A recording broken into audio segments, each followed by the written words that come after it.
On this episode of Stunt Stories, And he left saved his life. He left his bag of meds at the firehouse. I'm like, I'll take him to his home. You know, we had the report. I knew where his address was. Yeah, and that's a good reason to go. I'm not trying to be creepy. Yeah. You know, I'm just, hey.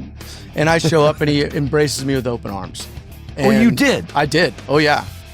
Brother, like That's I said, awesome. if you're willing to knock on any door, you are willing to knock on any door. And I don't come from the background of a clue about this industry, right? It was really, I had to figure out my way in.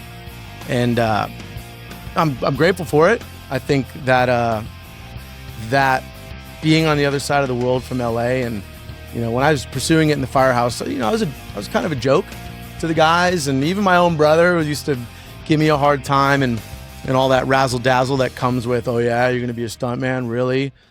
Welcome back to Stunt Stories. And I got to tell you something. I have a special show for you today.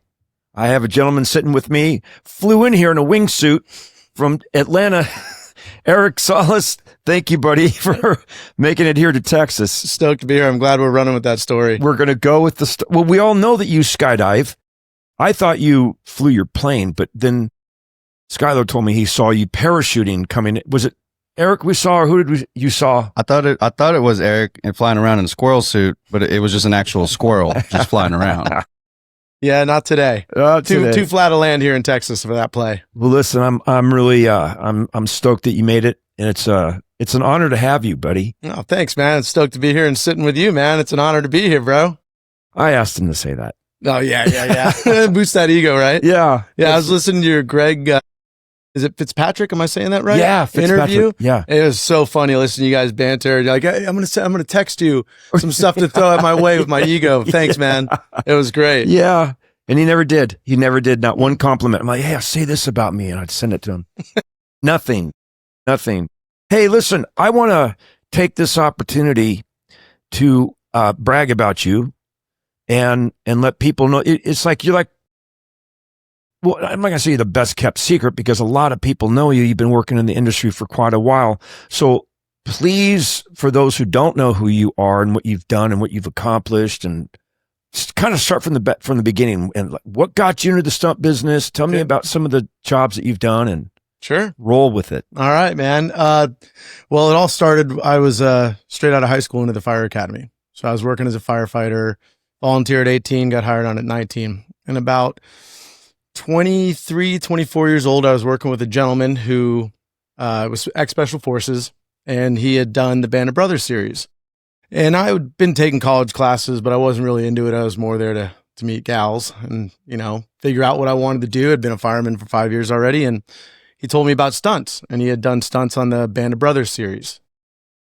He got that position because Special Forces and all the round parachute jumps that they did, and he had a stunt acting spot on it. So we all knew about Mike Edmondson and what he had done. And so he told me all about his time on that show. And I was like, man, stunts, that's kind of rad. I feel like that could be a really dope side career. Wait, and how old were you at this point? 23 or 24. It was a couple years into my fire service career. Okay. I just tested to switch departments. I was over in Florida. So I was working with Seminole County, which is just north of Orlando. And everybody wanted to work with the city of Orlando. In the firefighter world, we all wanted to be with the big city. And for us, that was Orlando. And I'd failed the test, and I was pretty bummed out. I'm a twin. My twin had passed, so he was in the hiring process. And because I failed, I happened to be on shift with Mike. And so fate brought our paths together that day, and we dove into his career as a stuntman. So he told me all about it, and I was pretty enamored by it. And I went up to him, and I was just like, hey, man, you know, been a firefighter for 5 years already, or 4 years, whatever it was. And in my brain, I'm an adult. I've got this career going. And I'm like, am I too old to try to pursue this? And he kind of just laughs at me, you know? And he's like, brother, you've been 24 years old. We'll just go with 24. You're 24 years old. You've had this career as a professional firefighter. If anything, it's a great prereq to pursue this. I go, okay, well, how would I even start? And he goes, well, you don't know anything about the business. So start skydiving. That was my thing. So start skydiving, start taking acting classes, and find a stunt school. Wow, if he had just said and start dating hot chicks. I was already list of chasing things that. I have to do. I was already doing that. I was a firefighter, man. it was kind of a glamour job within itself, right? It's not quite a stuntman glamour job, but firefighters have their own bravado that we would live up to. So I started skydiving and I fall in love with it. I started taking acting classes and I was having a great time with that. And I'd signed up for a stunt school, and his mindset behind it was, you don't know anything about the business. You don't know anyone in the business. At least if you go to a stunt school, you'll have an idea of what goes into performing stunts. And we all know the perception of stunt schools now. Things have changed over the years. I think there's some stuff like you're doing that offers knowledge and guidance to people that are pursuing the industry. And at the time, that actually was a path. If you don't know where to go and you don't know what doors to knock on, start knocking on everything and you'll figure out the way, right? But I never ended up in the stunt school. Through my acting classes, I met a girl named Ellie Zimmerman, and her dad was John Zimmerman. And John Zimmerman down there in Orlando ran a lot of the stunt live show theme park stuff over the years, big stunt rigger within the film industry. And he, on his property, had a backyard that was very replicated to Bob Yerke's. He is also a trapeze artist, a Vietnam veteran, really, really gem of a human being. And she introduces me to her dad. And I go out to the property and I'm blown away, right? I'm like, oh my God, like I'm meeting an actual stuntman. And, I didn't know about the live shows at the time. I had no clue of what I was doing, really. And her dad really was very cut and dry. He had that ex-military aspect to him where, I meet 10 guys a week that want to be a stuntman. We'll see if you're still around in 6 months. For me, I'm like, copy that. Very firefighter mentality in my book, like point A to point B to, and you go up the chain of command, and that's, you do what you're told and you fall in line and you just follow the steps. Copy that. He said, we hold training every weekend. You're more than welcome to come out and start coming out. I was like, all right, awesome. 6 months from now, we can have this conversation again. Amazing. And I took my kind of firefighter attitude to it. Like, you show up early. I figured out what John would prep in the mornings for the Saturday training, what pads he would bring out. But I'd always get there early and we'd drink a cup of coffee together. And most people that show up, they'd show up at, if it started at 9, they'd be there, 8:45. I was getting there at 8, have a cup of coffee, pull out old, it's the first time I saw Fall Guy. You roll out this TV with a VHS player and put in Fall Guy. And so we build this rapport, and I learned what he wants set up, and I'd get there early, and it got to the point where I would set up Saturday mornings, and the day would come, I'd be the last to leave, break it all down, put it away. And so we got really close. We kind of had this, I had the firefighter background. He was ex-military. So we kind of really hit it off, and he started guiding and mentoring me. And, another massive turning point, there was a year where we had 3 hurricanes hit over Florida, and within Central Florida, we didn't have a ton of damage, just a lot of rain. And an older gentleman comes into my firehouse having a cardiac situation. And so we start doing our normal thing. And he's like, yeah, I'm an older gentleman, I'm a stuntman. I'm like, wait, what? Turned out to be Glenn Wilder. No kidding. Walked into my firehouse. We ended up doing our thing. He was going down the drain. We lights and sirens into the hospital. And,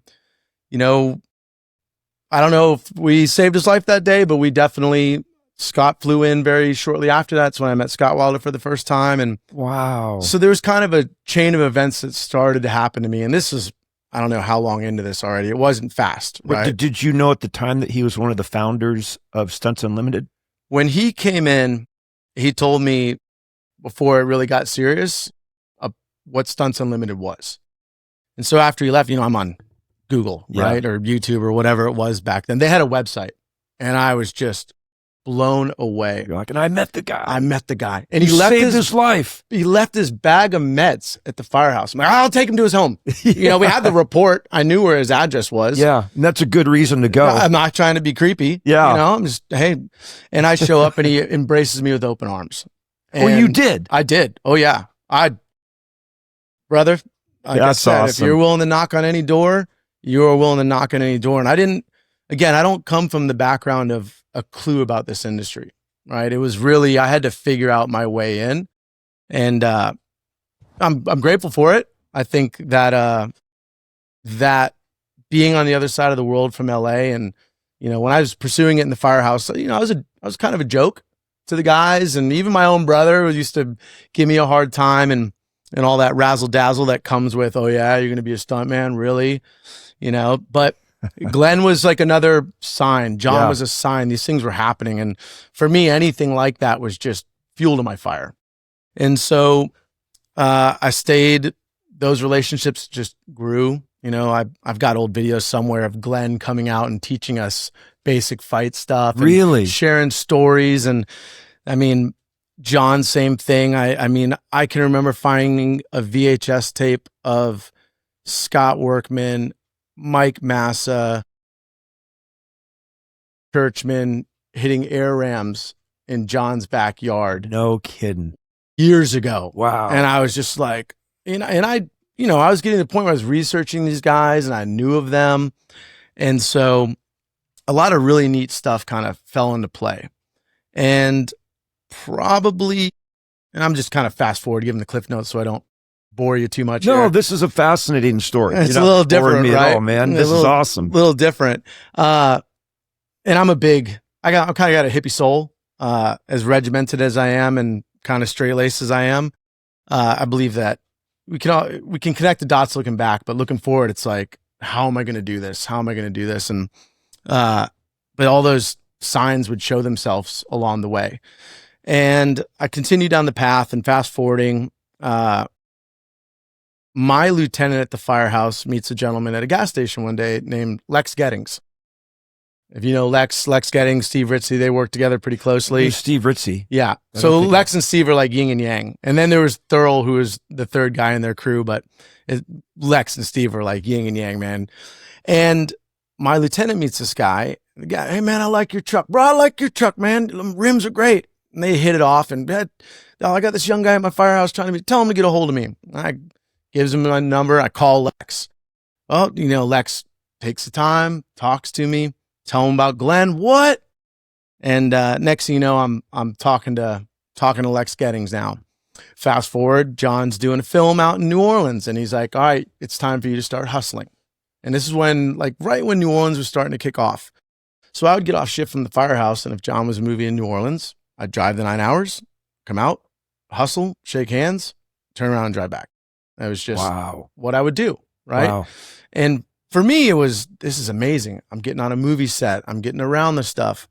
And I'd started to meet guys at live shows and other young dudes that were pursuing it, especially in John's backyard. It was kind of the spot where aspiring young show up. Oh, they'd show up. And there was some serious talent. And I was always like, I'm not a flippy, twisty guy. I can't do that stuff, right? And John really beat into me, you're 5'0", you're light skinned brown.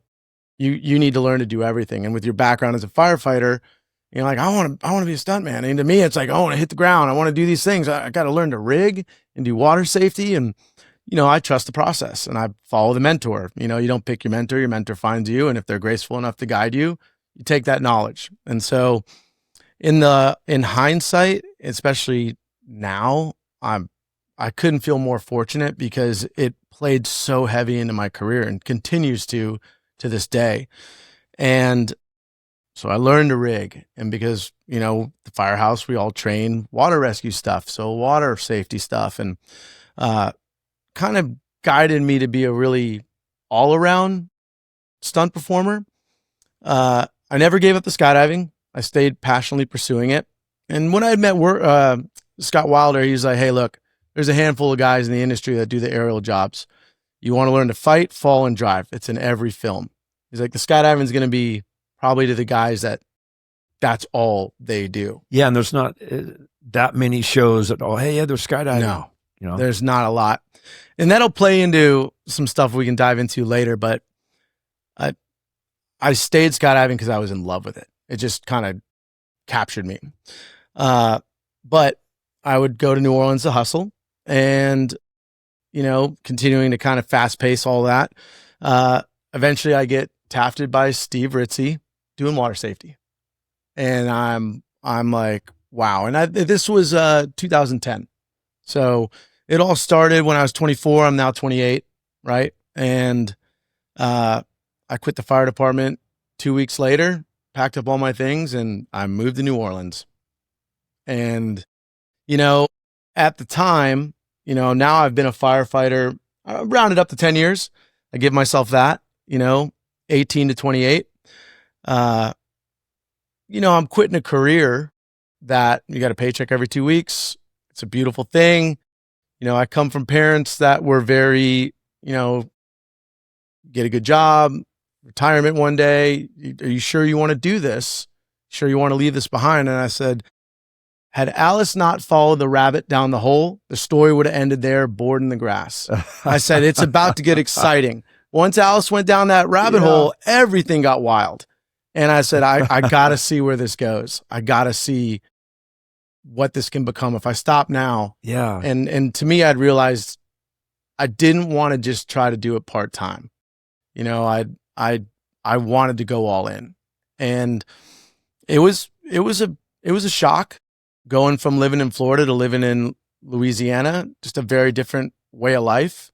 Not good or bad, just different than everything I'd ever known. And leaving the fire service was, took a little getting over in its own way. It kind of, I don't know, has its own stamp that it leaves on you from the stuff that we were doing, right? The running the calls all the time, seeing the stuff that we saw, always being in service to others, and very, very rewarding career. And I loved it. But it took a little moving on from, and then also jumping into this world where it is so different and it is so cutthroat and it is so competitive. I guess that's the same as cutthroat, but you know, it was just very, very different. Let me ask you this: with your knowledge about fire, do you ever see yourself on a set working with other fire guys, safety guys, and realize that you know more than they do? I don't, you know, I think because of the fire service, I have a very team mindset. I always look at, you know, whoever you know, usually there's a leader of the little outfit, right? There's the guy who's kind of guiding the team, whether they're the one that's brought in to prep the burns, right? And I always kind of look at it as, okay, they're the leader. It's my job to support them and back them up and make sure they shine. If they shine, I shine, because they're in the spotlight, not me. I'm just the grunt within the equation. And so I'm always just kind of, I'm the guy who's like, if I see something that maybe they're missing, hey man, hey, what do you think about this? In their ear. Well, I don't need to be the guy getting the attention, pointing out where somebody's failing. I'm just like, hey, what do you think about this? Should we maybe check that? Sometimes. Yeah, that's a good way to go about it. I tell every young stunt performer that I talk to now, and I'm 43 now, and I did the math the other day. I think I'm right at 14 years now, which is kind of mind-blowing since I left the fire service and ran off to find fame and fortune in Hollywood, even though it wasn't Hollywood. But time flies. Oh, yeah. And I realize that I'm not the young buck there anymore. I'm a 43-year-old man. And so I'm always looking, I tell the younger cats now, hey, if you're here to do this and you make sure your coordinator shines, then you shine. And it isn't about you. We're here for a project and make sure this project is done correctly and safely, and let your boss shine. You're going to shine in your own right by doing your job and doing it really, really well. And if you do your job really, really well, then you shine to the person that brought you in here. And that's all that really matters. Yeah. What everybody else thinks, in my humble opinion, doesn't matter. What that boss, leader, however you like to verbalize it, I look at them as my leader, my lieutenant, my captain, whoever it is. And it's my job to make sure I back them up, support them, and let them shine to the upper echelon. That's a beautiful thing. I wish more guys had that same philosophy, you know, there's a lot of egos, as you know, in the stunt industry, but I wish more stuntmen and some women had that mindset that you have. But was there some point when someone said, hey, you need to put together a stunt reel? Did you ever get that advice? I did early on, yes. And early on, it was sad, but I made one. Yeah. Do we have one? I actually have the one from 2013 and then the one from last year. Go with the one from last year. Okay. Let's see what we're working with here. Yeah. Can we watch it on Yeah, it's on the TV right there. Okay. Yeah. Anything you don't like, just say that wasn't me. No, I own it. I like seeing growth. Okay. I'm all about it. We all got to start somewhere.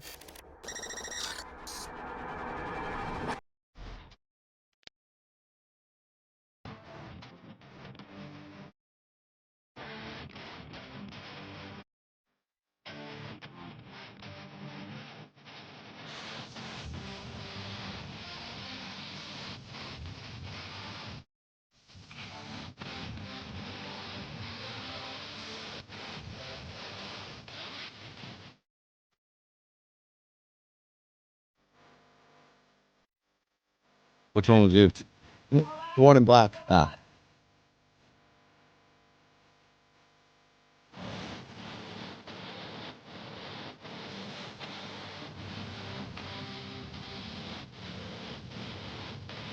Dude, you've got some talent. I love what we do. Every day we get to train. It's insane fun. Did you steal that shot jumping off that building? Oh, that was sick.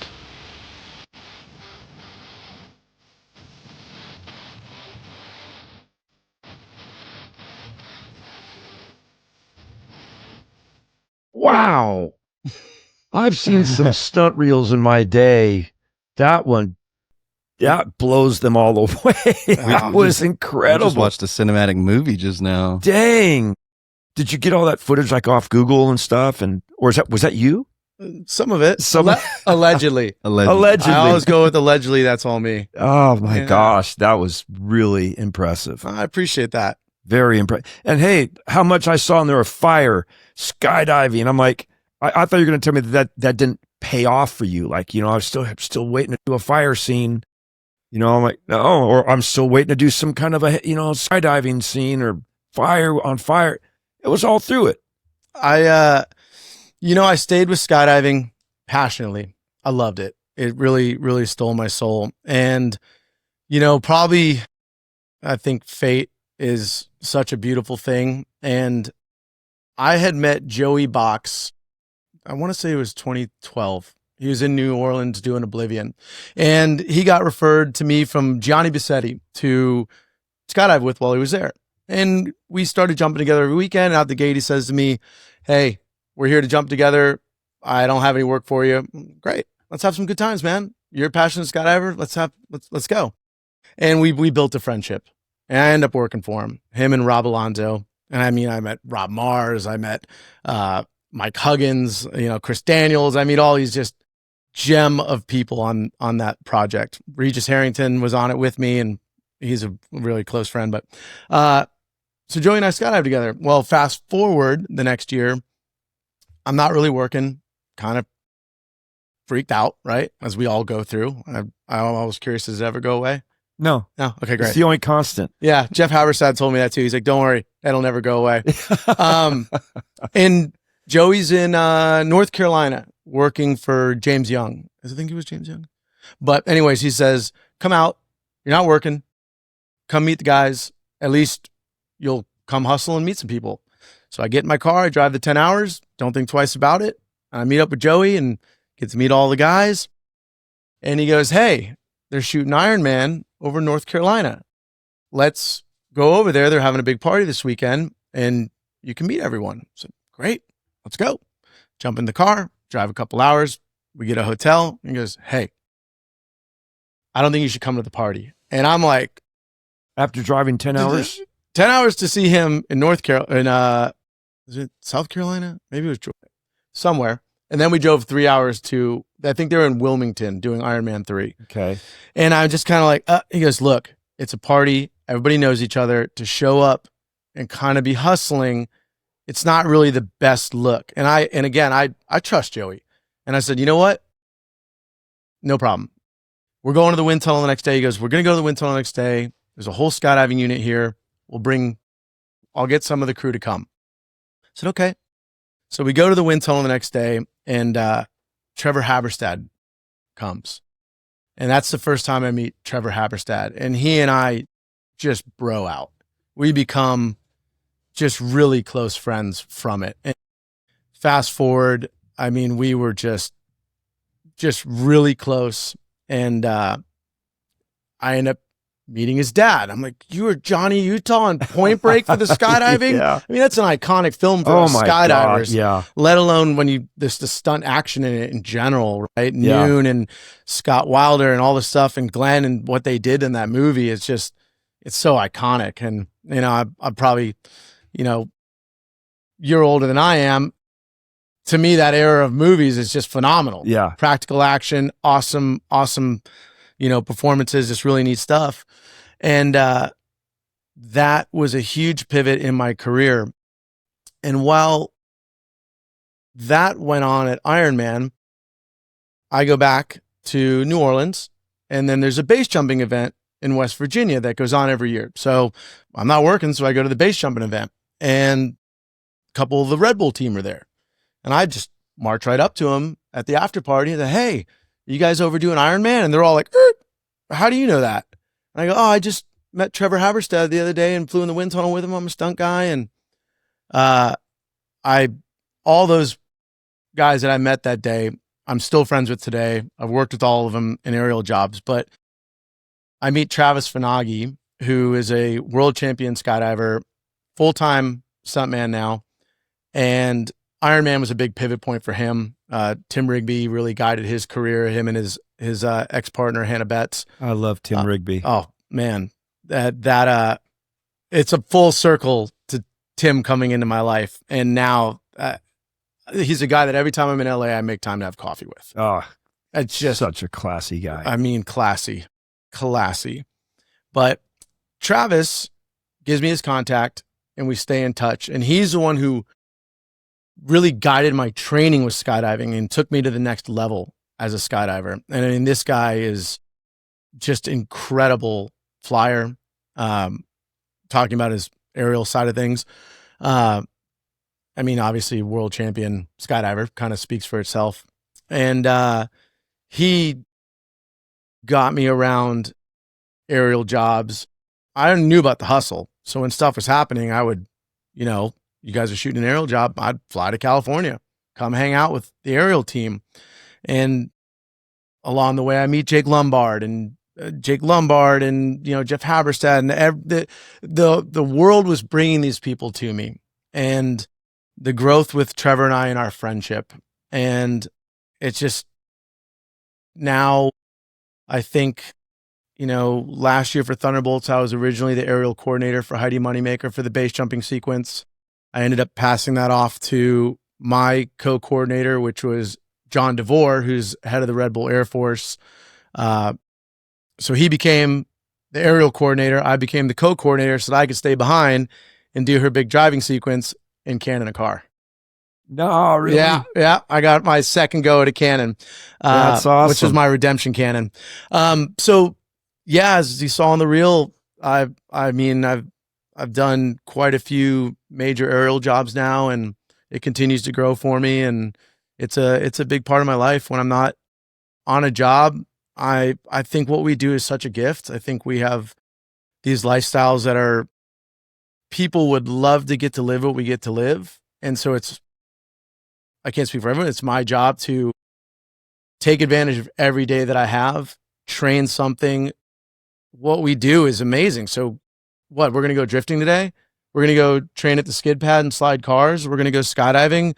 We're going to go train with weapons, rock climb, you name it. And it's all work related. Yeah. And I just go, what's today going to be? And that's awesome. You made me want to be a stuntman now. I think you're the cause for a lot of people to want to be stuntman, Corey. Come on. It sounds like a fun life. I think you know better than most of us. Yeah. The only thing I think you need to do to truly have the stuntman experience, you got to go through a divorce, lose everything, and then, okay, I got to figure out, get married again, and then do it a second time. I hear you there.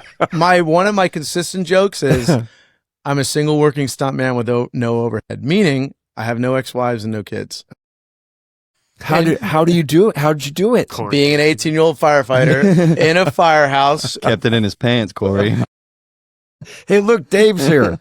What's up, Dave? How you doing, man? Good to meet you, brother. Nice to meet you, brother. Boy, you missed an incredible, probably the best stunt reel I've ever seen. I watched it just now. Yeah, I just put did it up. you? Suck it, Corey. You got to see it? He's late, and he got to had a private screening. I could think of 20 other reels that I like over mine, but thank you. Yeah. I'll take the compliment. Oh, man, I'm serious. It was like, we've seen a few. We watch them like, well, okay, we see a guy do a stair fall. Okay, that's good. Oh, he's going to show us he can do it again. Again. Oh, there's a third stair fall. Yours was like this whole variety of all this cool stuff. Well, I think about with my reel, I want to make something that where when somebody watches it, it grabs them, it entertains them, and it stands out as like, oh, that's pretty cool. That's different. Yeah. I've seen a lot, but that's different. And I think I'm fortunate to do certain activities through time and a lot of training that, a few people in the world would get to experience. If you look at the demographic of wingsuit base jumpers in the world, there's not a lot of people that do it. And if you were to ask me to get into it, I'd be like, please don't. We lose friends every year in the sport. Is that really? Yeah, it's every year. Every year. Yeah. Wow. From just hitting a cliff or what? Yeah. Usually hard impact with the earth. Yeah. That'll do it. Whoa. There's a season, it was right after we did Thunderbolts. It was, oh man, what year was that now? Was it 2 years ago? I think it's the firefighting, and this kind of relates to stunts too. I'm always watching, right? I think I never lived the 1X life. I've always been kind of the person that's there that can do everything and get stoned in the spots, or I'm off rigging, but I'm always watching everything that's going on. And I think about it as a firefighter. We roll up on a scene. We got X, Y, and Z going down. We know out the gate we're looking at the big view as we're coming in, and the smaller and the smaller and the smaller. And it's carried into everything from stunts. I'm always watching. I look at it as my job is to know everything that's going on. So if the coordinator's got everything on their plate, 1,001 things happening outside of the upper echelon that they have to manage. So if I know everything that's going on, I can always be watching so nothing gets missed. Not that they're going to miss anything, but there's a lot happening. And there's the little things that if I can whisper in there, hey, you want me to go check on this? You want to make sure, hey, this is covered. You don't have to worry about it. And I like that I hope that when I say that to somebody, they go, if he's telling me that, I know that I'm good. And that means a lot to me, that my word can be counted on like that. But the season back, there was 3 young base jumpers. All 3 I knew personally. One was a very close friend of mine. One I kind of knew, and one I had just met. And I pulled 2 friends aside and I said, hey, will you talk to them? Because if they keep doing what they're doing, they're going to go in, man. And when we say going in, that, I think it's pretty self-explanatory. All 3 are dead. No. All 3 are dead. Yeah. What was it they were doing wrong that you saw? One was very young. He was a phenomenal wingsuit skydiver. I mean, world class. And I remember watching this kid come up, and some people are just so naturally talented, and doing stuff that I can't do. And then he put the base rig on. And when you get away from skydiving, you start base jumping, it is a different monster. There's just no room for error. Because when it goes bad, you're lucky if it's broken legs, broken back. Because 9 times out of 10, it's usually a fatality. Wow. And the kid was going super hard and doing very, very technical wingsuit base jumps. And the thing with wingsuit base jumping is you go into the mountains and it's its own environment, and there's so much to learn. And I think it's with time and experience that you can look at the younger and be like, slow down. Like, there is no rush. Like, these mountains aren't going anywhere. Take your time, because what's the alternative? You're dead. And you're doing these things that are incredible, but where do you go from here? Like, you're doing what the absolute best in the world are doing, but they've built those skills through time, right?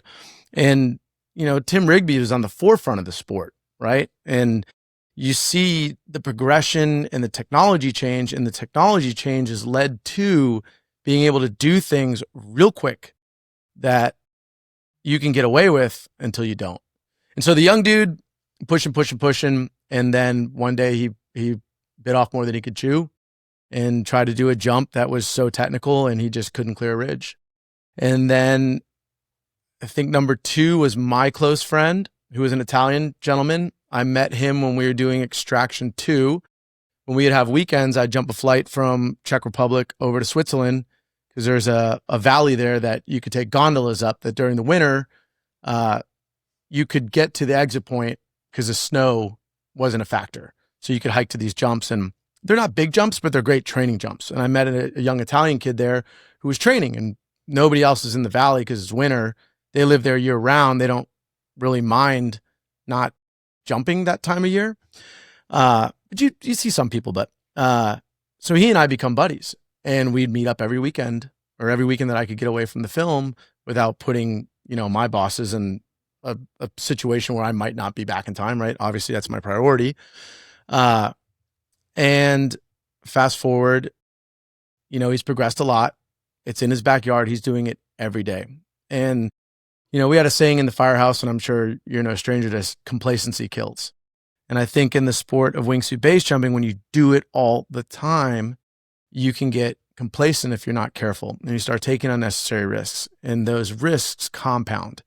And I was with him in Italy right after Thunderbolts, myself, Katie Hansen, who is our stunt double doing the base jumps, and the camera operator, who's my actual wingsuit base jumping mentor. We all went to Italy to go fly wingsuits together.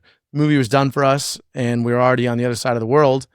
To me, it's on the way home. Everybody laughs at me. They're like, that's not on the way home. I'm like, hey, everything's on the way home if you stop on the way home, right? Yeah. Like, come on. Either we're flying this way or that way. What are we doing? And it took no persuading of them. And so I'm with my Italian buddy, and I'm so grateful I took the time to go there, and we got to share some more cappuccinos together and some more jumps together. And he's like, I need to take a break. I'm being risky. And I tell my mentor, hey man, would you talk to him? I can't speak to him because he's so far past my skill level that it's coming from you will be a lot more than it is coming from me. And he didn't chat with him, and I don't hold it against him. It wasn't his place to have that conversation. I think in hindsight, it weighs on him. But the friend did a jump that he had done a dozen times, and he had a bad start off the jump. And the funny thing about the jump is I've done the jump, and there's 2 flight paths you can take. One that's super committed, where you fly between 2 mountains, but it's a very risky flight path because it flattens out. What's that mean? So when we're flying wingsuits, generally you're going down the mountain's always, you're going down with it. But if it flattens out, well, you have to clear that before you're diving again, right? And so it's a glide factor to clear this area. And I hope I'm using my terminology right. But he had a bad start. And instead of picking option B and doing the mellow flight around, to me, complacency, he stayed committed to the path that he had done dozens of times. And they found his body, he didn't clear the flat spot. So he went in with not enough altitude, not enough speed generated to clear. Because in the suits, we can be flying on the mountain and we generate enough speed, and you can pop up and you're away from the wall and flying. So when you see people flying nose in the dirt right off the ground, they're attacking that line that they're flying. And all they have to do is arch up and they're away. And it could be wrong. It gets more complex with certain flights that you're doing, but just for general conversation. But when he committed to that flight through there, allegedly, I wasn't there. Nobody truly knows what happens. Only my friend does. But he's not here to tell us. He didn't have the speed or lift to clear that. And so, you think about if you're flying, eventually, poof, you're gone. Did you do any training like in one of those tube things with the wingsuit before, or did you just go jump off a cliff? So the wingsuit wind tunnels are generally new. There's the indoor skydiving. You guys have some here in Dallas, Austin, and Houston. That didn't used to exist when I lived in New Orleans. But anyways, for us, you start skydiving out of planes. So you learn to fly the wingsuit in the sky. And generally for me, there's another type of big wall base jumping where it's a tracking suit, which is basically baggy pants and a baggy jacket. And I'm simplifying a lot of this. It creates drag. So you get off the mountain, they pressurize, and then you have drag, and it'll get you moving away from the wall. And so if somebody were to ask me, I would say, do a season of just tracking. Go get comfortable with the exit. It's dead air. It's very different than skydiving out of a plane. And so you want to get comfortable with that dead air from the time you leave the rock till you generate speed, and now you engage flight. And so a good season of just tracking jumps, which is a ton of fun. Feel that exit, feel that dead air before you strap on the wingsuit. Because once you strap into the wingsuit, you're adding another variable that if that exit doesn't go well, it can go really bad, really, really fast. Wow. And if that suit gets away from you on exit, it you know how the story goes with that kind of stuff. Yeah. Some people have had very, very, very scary exits off of mountains, and they manage to pull it off and get away. Sometimes the jumps are big enough, but a lot of fatalities come from the initiation off the wall and not clearing terrain in the suit. Have you been on, is it called Angel Falls or? I haven't been to Angel Falls. Oh, come on. I think Jake Lombard opened that. I could be wrong. Really? But it is a very awesome jump. I was so impressed just up until then. I know, right? I'm letting you down here. It's on my list of things to do. It's just a little edgy to get over there right now. Yeah. There's not the best relationship with them right now. And that's a 3,000-foot face? I don't know the exact numbers on it. I know it's a really, really big, and for us, a big sheer cliff is a safer jump because you get off, you're not worried about the initiation start time. You're getting off and you're in space and you're just cruising away, right? Did you ever jump with Don Swayze? I didn't. You know who he is? I know Patrick Swayze. That's his younger brother. I did not know that. Don Swayze. No, I've never met Don Swayze. Yeah, cool cat. I did a couple movies with him. I actually cast him to be in a film that we did together. But he was climbing up one of those towers down in San Diego, middle of the night. Yep. To go base jump off this thing. I like him already. And clip the cable. Oh, that's a bad day. And hit the ground, broke his leg, and his heel came up and broke his jaw. This happens, and it's like 3 days later that he got out of the hospital. I was directing a show down in Venice, California, called Pacific Blue, and I had to have these guys jump out of a helicopter over Venice Beach at night land. I'm like, I called Don. Hey, Don, I got just the part, man. You're going to play the part. You're going to do the skydive thing. And he thought that I had found out that he had broke his leg, and I was just playing a joke on him. That's brutal. And he's like, well, yeah, it's funny, Corey, because my accident. I just got out of the hospital. I go, what are you talking about? And then he told me about it. Man, yes. Well, he's a lucky one. He's a lucky one because usually you don't get that walk away from situation with base jumping. I'm not sure he walked away. That's a good point. He crawled away. He hopped, or he did something. You know what's funny is I spent a week in the hospital base jumping a cell tower and clipping a guy wire. Yep, really? Right outside Baton Rouge. Wow. I had come over here because again the wind tunnels, the closest was in Austin, and so I was living in New Orleans. I want to say this was 2013, and I would come out here to train in the wind tunnel and drive back, and I'm driving back, and I was like, I'll get a quick base jump. And it was not quick. And spent the week in the hospital, yeah. Oh, dude. The guy wire. Wow. Yeah. So you've been there, done that. Been there. I got my, you don't get those second chances that often. So speaking of second chances, tell me about your cannon roll. Which one? The second one. The second one. Heidi and Noon or Saudi on Thunderbolts. They had a 3 Hummer sequence chasing a limo. I don't know if you've seen the film. Mm-hmm. And they did the rehearsals in Georgia. And, I said, hey, I wasn't on the film at the time. I said, hey, even if I can just come hang out and help out, I just want to be out there. I want to be around it.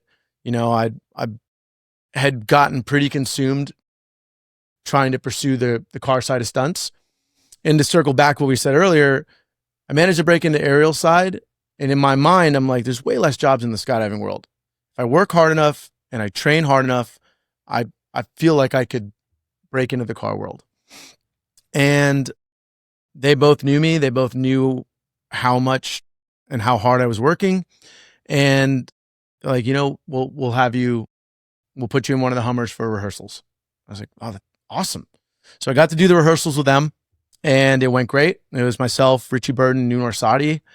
And they were only going to cannon 2 and they were going to do an effects move with the 3rd because something about not being able to put a cannon to end over. And Noon and I got under there and I was like, we weld this and we do that. Do it practical. And so just going practical. Can I do it? And, it was going to one guy, I was going to another. It wasn't decided yet. And they came to me and they said, you're on as our aerial coordinator, and the team's going to Malaysia while we're going to shoot the driving sequence. And so unfortunately it's going to overlap. And unless you want to pass on aerial coordinating, you can't do it. And I sat and I said, can I be honest with you guys? And I have a very unique relationship with Heidi and Noon. I feel like I can talk to them openly without judgment, and they're going to be very, not offended, well, we're giving you this opportunity. What are you doing?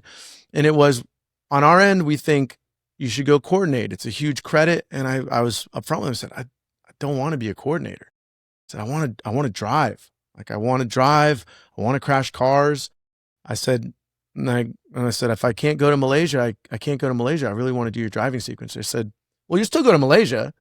You just won't be the coordinator. We'll switch you with John. You'll be the co-coordinator, and you'll just join him right after. I said, oh yeah. Yeah. That's Let's like a win-win. Let's go. So we go out to just outside of Moab. I want to say it's Green River.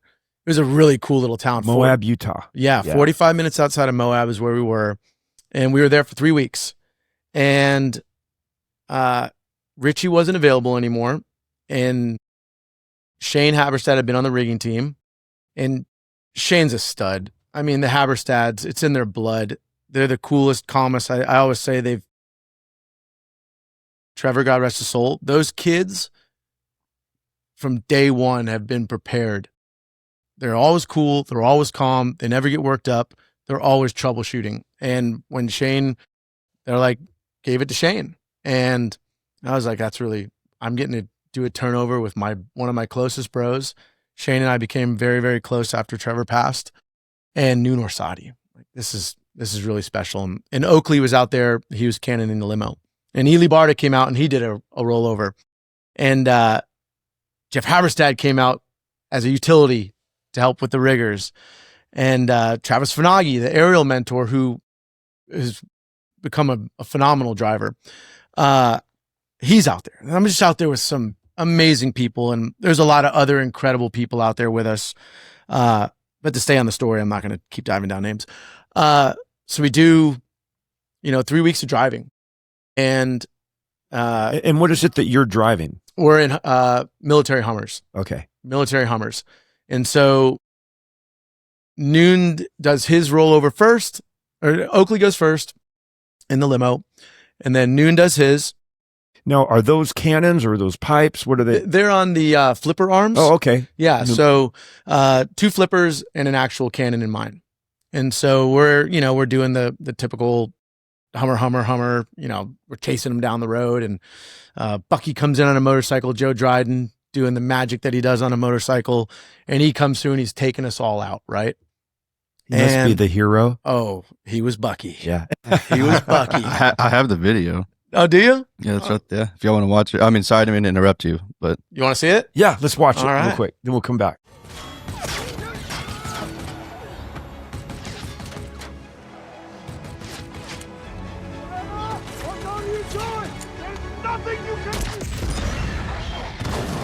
There goes Noon.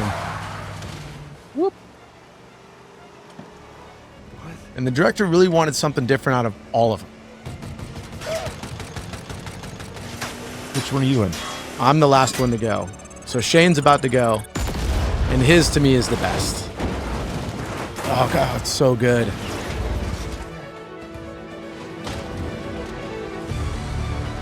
And there's Joe Dryden.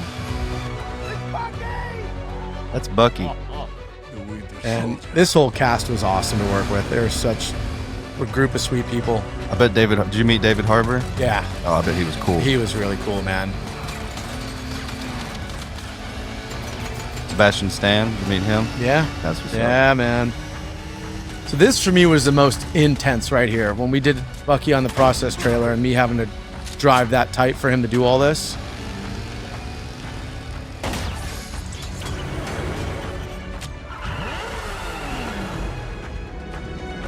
When you see the driver through that window, you can kind of see they're not all like uniformed out. I Yeah. just want to clarify.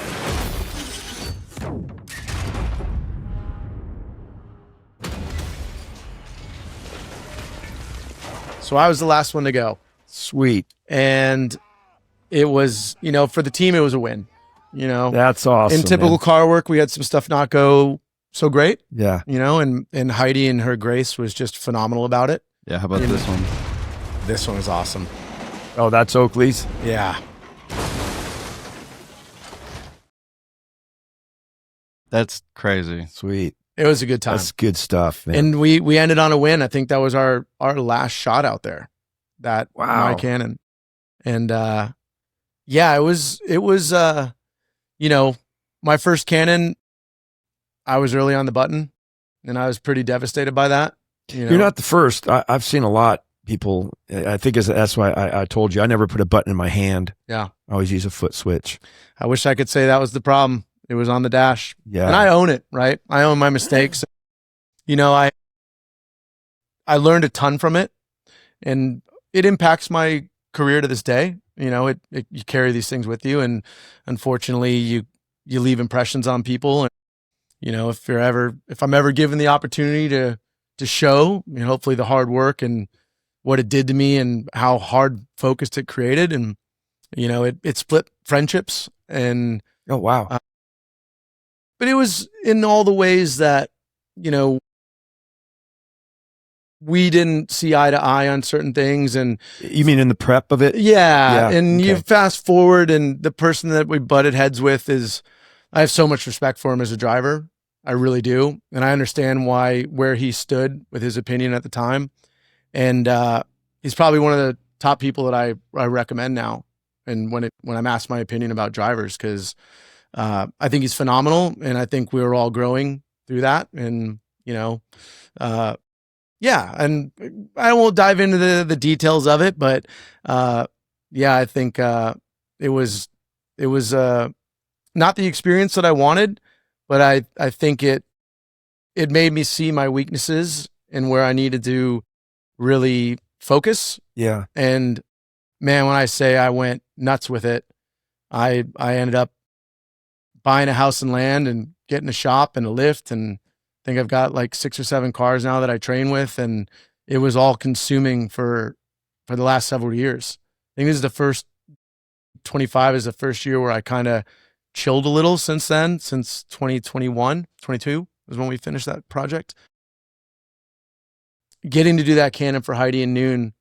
I did a pipe ramp for Regis Harrington, shot a project, and I wanted to put myself in that situation again and relive the intensity and the focus and the process, and go through belting in, go through everybody wanting to talk to you and everybody give you notes and all these things happening. And so I had built a car to do a turnover, and I went to Reg and was like, look, you want to direct? I want to drive and crash cars. Yeah. You did this for him. Yes. I saw that footage. And I approached him, and I was like, we got these cars. My good friend, Guru Khalsa, another phenomenal bike guy, talented behind the wheel of a car. And Reg ran with it, and Reg did something amazing. And I got exactly what I wanted out of it. I got to be in that spot again, a lot that happening. I hadn't done a pipe ramp, so I wanted that under my belt. I wanted that experience again, and I wanted to really go through it all again. Yeah. Where this is my dime, my time.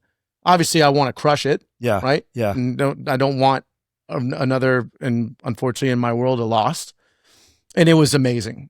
And I got to go through it to where when Thunderbolts came, after the turnover, Heidi was like, you were so calm, you borderline sounded tired. And so I did a lot of visualization and a lot of practice to get to that. Cool. And it felt that way. I'm gonna keep you on my mind. I'm gonna share with you a project that I'm actually putting together that nobody knows about.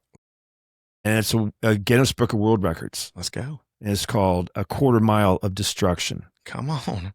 There will be 60 stunt drivers, all doing jumps, cannon rolls, pipe ramps, every sidewinders on a quarter mile of highway, all within 60 seconds.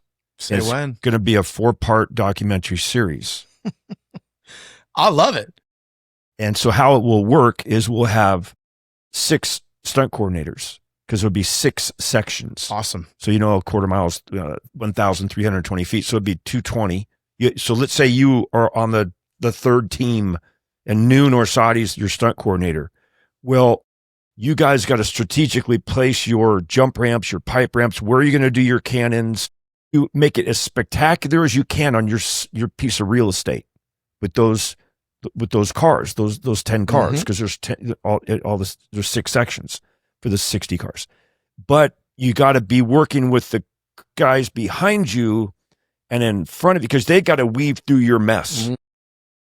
You know what I'm saying? Oh yeah, I was just watching Hooper the other day, watching that final sequence. Yeah. And how much had to come together, timing wise, as they went through there. So you say this, and I'm This is but the thing for me to be sentimental about the project for myself is we're going to go back to the same piece of highway that I cannon rolled this bus on Fast 5. Awesome.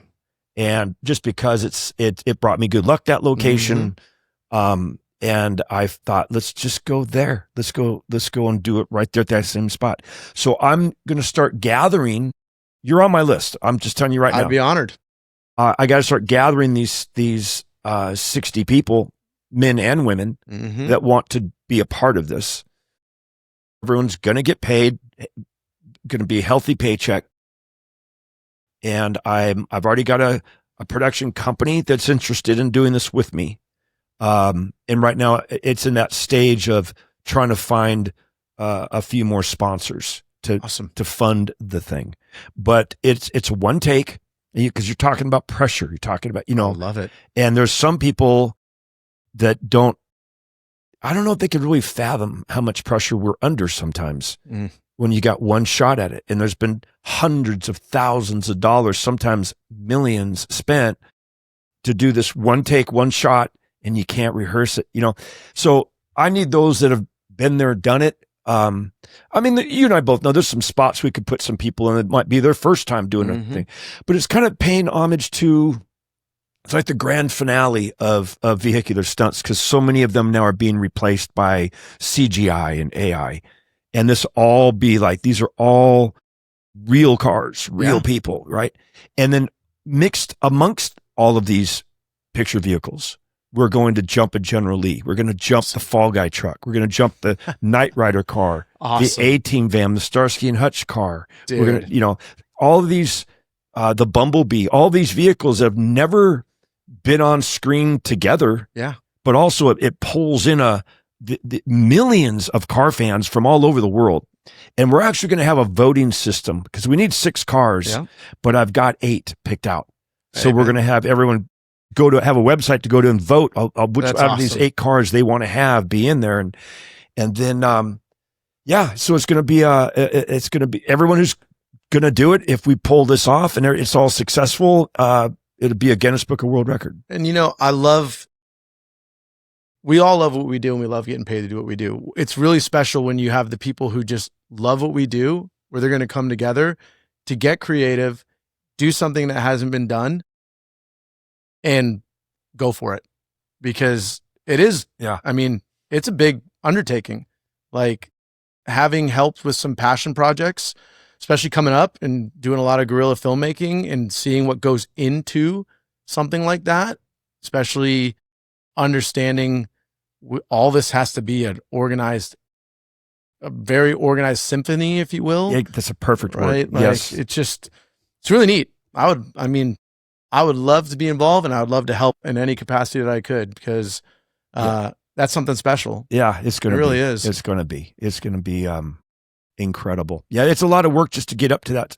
And then amongst all of it, part of this docu-series is then we have 6 fabricators, that they're special effects shops, the Jimmy Lormers of the world and the Ilya Popovs and all these different effects guys that have to build all these cages, who's going to want to do the cannons and who's going to do the pipe ramps and then going out there to the locations. So I'm talking to Tom Struthers. You know Tom? Yeah. I haven't met him personally, but I know of him very well. Just was at his house yesterday. And he's like, Corey, I think it's a brilliant idea, but it could be better. I'm like, That's okay, awesome. coming from him, right? He comes up and he makes it better. He says, what's going to cause all these vehicles to flip and crash and blow? Because we're going to have, pyrotechnics everywhere. He goes, what if there's a plane flying over and it's shooting, right?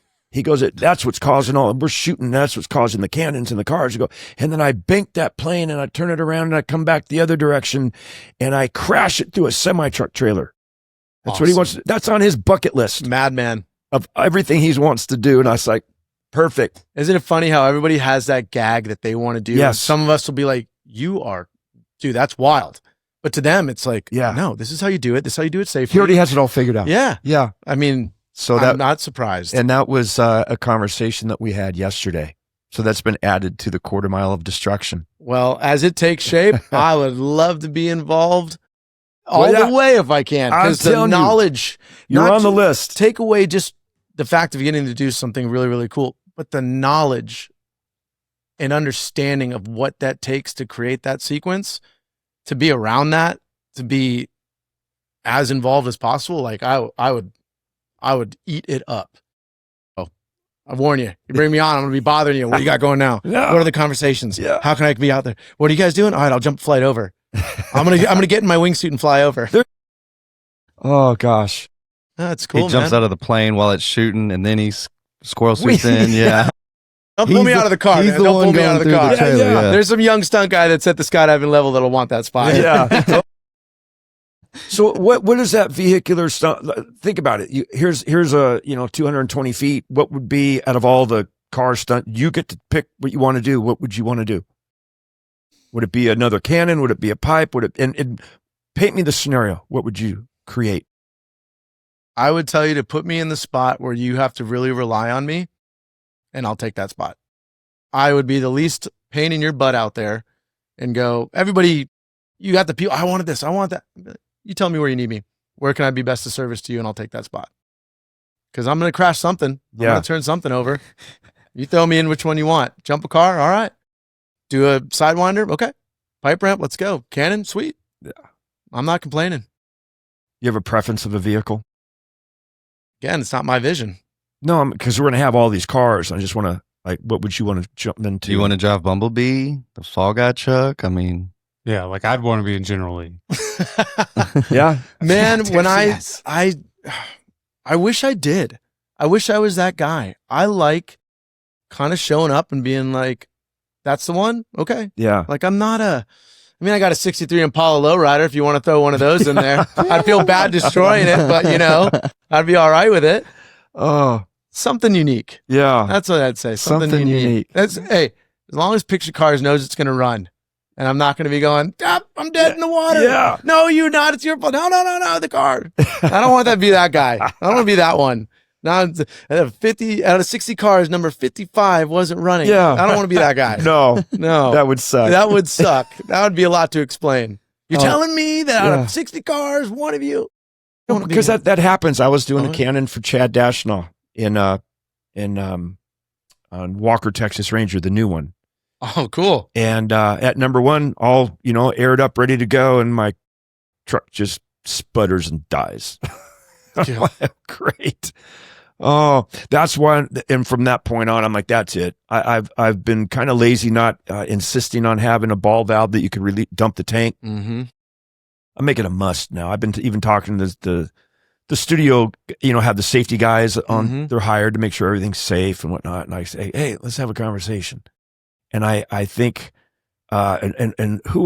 Clay Cullen can tell you the story about when I think it was Jay Lynch and a cannon went off. I heard about that. Yeah. But so it can happen. Yeah. Right. When it's parked and the effects guy was reaching in the window, but to not be able to unarm the cannon, not be able to dump all the, it's a great safety aspect at it. Yeah. And it's just a ball valve. It's so simple. A lever. Yeah.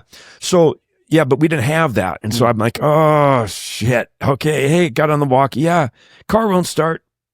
Everyone, you see the mechanic comes up and everyone's keeping the safe distance from around the vehicle. And I'm like, no, you gotta get under the hood. How was JJ through it all? Yeah. Oh, JJ wasn't there. It was Chad. Oh, Chad. Yeah. But, it finally we got it running. And I knew, I kind of had a feeling sometimes those old fuel cells, the sponge, you got this bladder and you got the sponge in there. Sometimes it gets brittle and it'll suck that into the fuel line, clog it. Saving them old fuel cells until they go bad, and there it was. It sounds like effects sometimes. Do you have a dream stunt that you want to do? Ooh, I would like to do a wingsuit base jump for a film. I've done it. The one that you saw, that was all wingsuit skydiving. Those mountains were made in post. We did that for Hank Amos, and Travis Finagi was aerial coordinator on that, on Falcon Winter Soldier TV show. But I would like to do an actual wingsuit base jump for a film. Let me ask you, who was the guy for Jim Churchman that jumped out of the airplane with no parachute and landed in the net? Luke Akins. That was pretty cool. Wild man. He's awesome. He was the aerial coordinator on Black Widow. So I did hidden rig jumps for him on Black Widow. Yeah, he's an awesome guy. Wow. Another Red Bull athlete. Really cool guy. Jumped out of a plane, just a little tiny net down there. I'll tell you what, that's a different. Well, he had some guys with him, right? Could they have saved him? I don't know what was in place, but I want to say no. No, I knew they had guys following with him, but there's at some point they're like, okay, this is where we check out, right? Yeah, there's the point of no return there. Oh, here it is. Look at it. Skylar found it. So at some point, you guys say, okay, you're on your own. Now, can you guys communicate with each other through hand signals and stuff, or how does that work? Generally, you can look at each other. You can, kind of tell what's going on with your partner. Free flying like that, belly flying, you can't really use the motorcycle comms like we can with wingsuits. At 18,000 feet, the oxygen mask. So you guys are talking to each other. They're definitely not here. We can with wingsuits. We don't often use it. What's with the smoke on his foot? It's just a good visual so you can see it from the ground.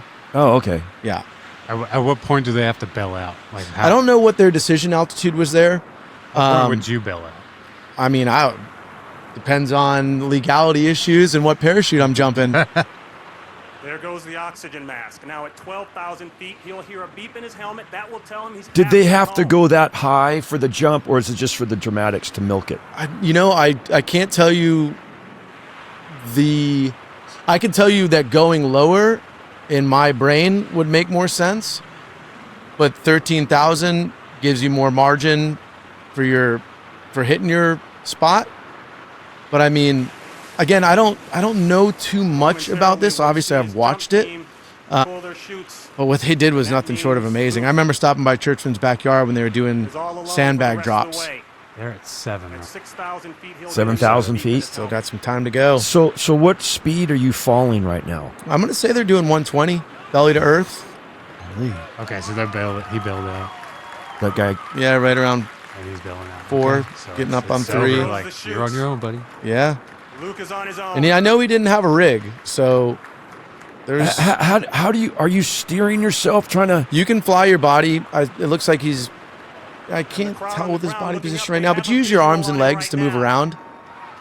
But now, if you were off, there's no way, because he could get it back. I mean, I'm sure they left. Oh, holy! Yeah, that's on the edge, kind of, wasn't it? Yeah, I mean, it's close. Wow. Just turns his body. There is only one Luke Akins. I'll tell you that. Look at that. And What do you think guy, he's feeling right now? You're like, Woo! very stoked. yeah. Very stoked. I'm alive. But also with him, he might. In my mind, Luke never doubted himself for a second. Really? He's that guy. Wow. He's a rad human. He really is. That's awesome. What a great accomplishment. It's like flying a plane into a truck. I don't get it, but I don't have to, right? That's his to Wow. own it, man. That's really cool. That's incredible. Yeah.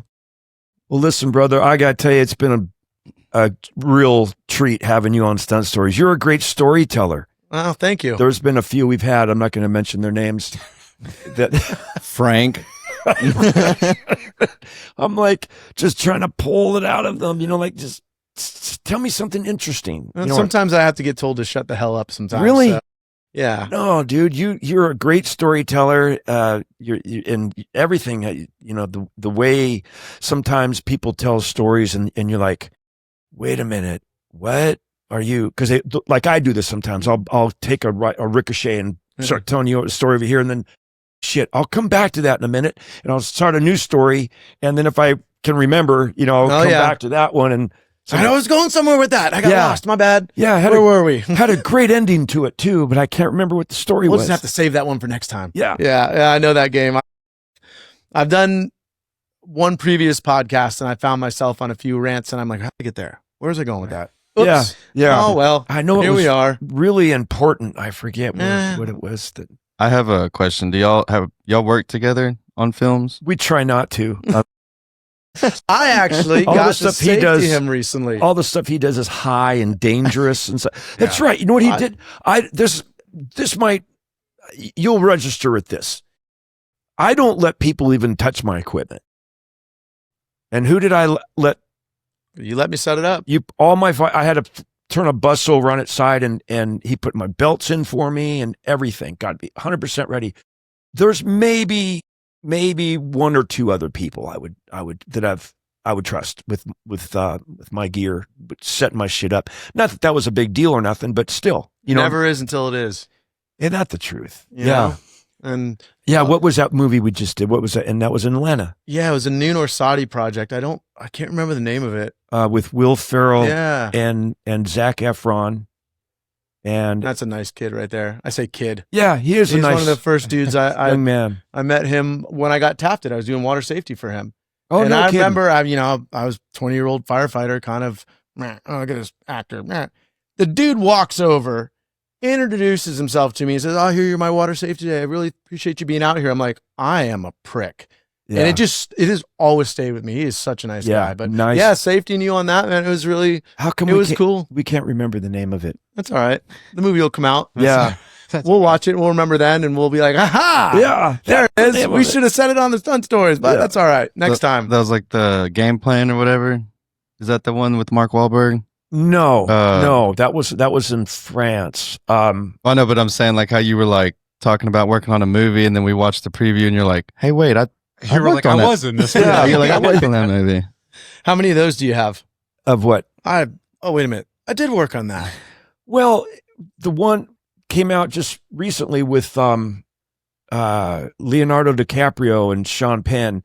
But you know how sometimes they have a different title while you're making the movie? And so I can't remember either. But yeah, the title, because when we were working on it, it was like Project G or something, and then then it comes out. I'm like, that looks very familiar to me. Yeah. Yeah. I know that feeling. Yeah. And I'm also I love what we get to do. And when we're doing it, I try to be so present to it. And when it's over, I'm like, that was a great experience. What's next? Yeah. Where are we going? What are we doing? Who am I with? I want to be gotta there tell you, now. I love your attitude towards just everything, life and the industry.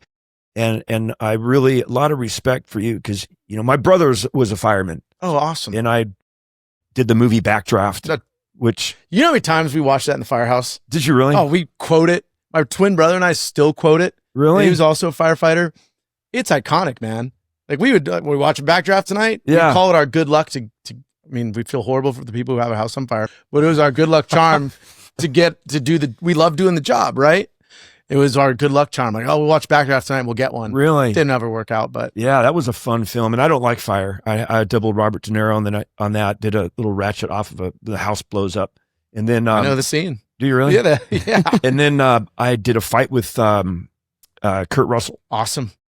in the thing. Everyone's dancing and the thing, and he do a little fight. A little bar fight. And then what was it? Billy Baldwin Mm-hmm. accidentally punched me in the face. We're doing the fight. I'm like, yeah, when you roll on top of me and let me get my head up off the floor so you could throw the punch and I can snap my head. He just took me by the throat and pinned me down and just bam.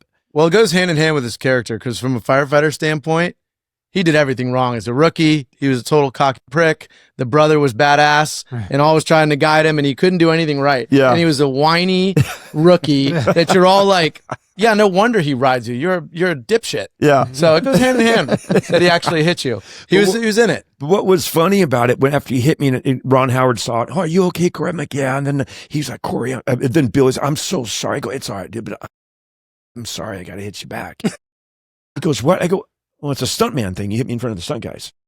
You know that, right?" if an actor hits a stuntman, I have to hit you back. So I went over to my number one and come in. And he's like looking at me like, wait a minute. How'd that go over? Is he really going to hit me? I didn't. Yeah. Obviously, you know, but I had him thinking about it. You got to mess with him a little bit. Yeah. Keep him humble. Yeah. No, that's awesome. To this day, it's one of those films that when it's on, I'm watching it. Yeah. It's like Point Break. When it's on, I'm watching it. And I'm probably texting Jeff Haberstad a photo and Debbie as well. Like, watching Backdraft. Look what I'm watching. One quick story that was funny about that movie is there's an elevator shot and the fire's going to go up the elevator shaft. And they had the cameras up there, right? Like 4 or 5 cameras, the Panavision Gold. I mean, just, you know, it's $250,000 cameras all, right? They forgot that day that heat rises. Oh, yeah.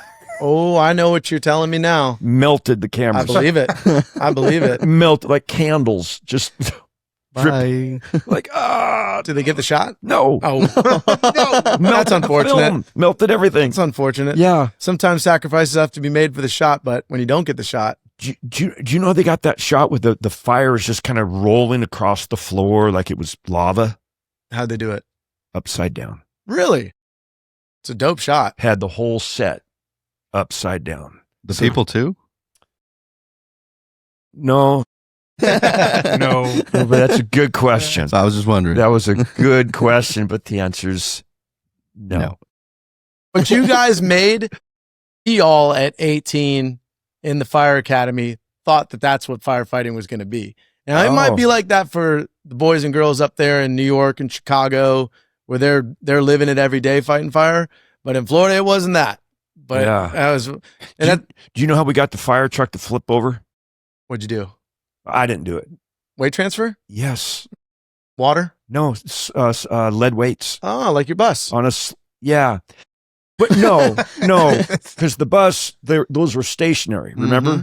Oh, they had them on a transfer. Yeah, they Oh, slid. sick. They would release it and it would slide from one side to the other. And Awesome. I think it was Tony Brubaker who flipped it over. It's a great shot. Oh yeah, it was Really it was cool.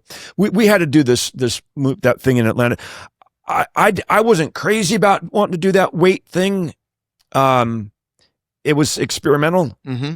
You were through the whole process when we thought about it. Well, okay, we're going to blow the outside tire to Mhm, reduce the, and drop it, and then how much weight to use. And I never thought it was going to do what it did, though. Once Right. it hit and then flop back over onto its other side. You know, it didn't do what we thought it was going to do. And what stays in my head now is what Noon said to me. It doesn't always go as it's planned. This is Cars. Get over it. Yeah. It doesn't go as it's always supposed to go. Get over it. I thought they were very excited about it because it gave them like an extra flip. Yeah, they were. But then I'm sitting there going, oh, they're going to, pretty soon the aha moment's going to come and they're going to go, oh, shit. Because I knew on the stage they had already built the whole rig, Mm-hmm. hydraulics to put it on its side. And now it was on its other side. And I knew that wasn't going to work for them. It's Hollywood. Yeah. They can make magic happen. Yeah. And Flip it around. And but it worked out and they adapt and they figured it out and it looked amazing. This Right? film that we can't remember the name of. Yeah, well, we'll find out one day. Yeah, we'll see. We'll let the anticipation build. Yeah, that's the movie. And we'll get to see cinematic magic Yes. and see how they made it work. Because that's what we do. We adjust fire and, adapt to, it wasn't what we wanted. It's not what we planned, but, this is where we're at and we keep moving forward. Do you have a director that you have worked with that you just love working that particular director? Like years ago for me, it was Tony Scott. Because you knew he was just going to go for it and just come up with stuff on the spot. But do you have anybody that you, any directors that you like? I always love working with, for me right now, it's Michael Bay. Number one. I wish I could say I've had relationships like that or been in those situations, but I am such a simple person where I am generally, not everybody's awesome to work with. Some people are, but I haven't found myself with one director over and over. So I'm very like, we're here on this project and, they're lovely. This is awesome. Oh, they're a little odd or, they're tough to satisfy. And I think I just go back to the firehouse. Like some lieutenants were screamers. Some were super kind. Some were weird. And being young, you learn to adapt to it all. Yeah. And it carries into even coordinators, right? Like some are absolutely lovely, cool, calm all the time. And some are excitable and some are harsh and rough. And I enjoy all of them. Like when I'm getting barked at and I'm just like, this is awesome. It's going in one ear and out the other. And I know this is just how they handle the stress and the thing. And I let it go.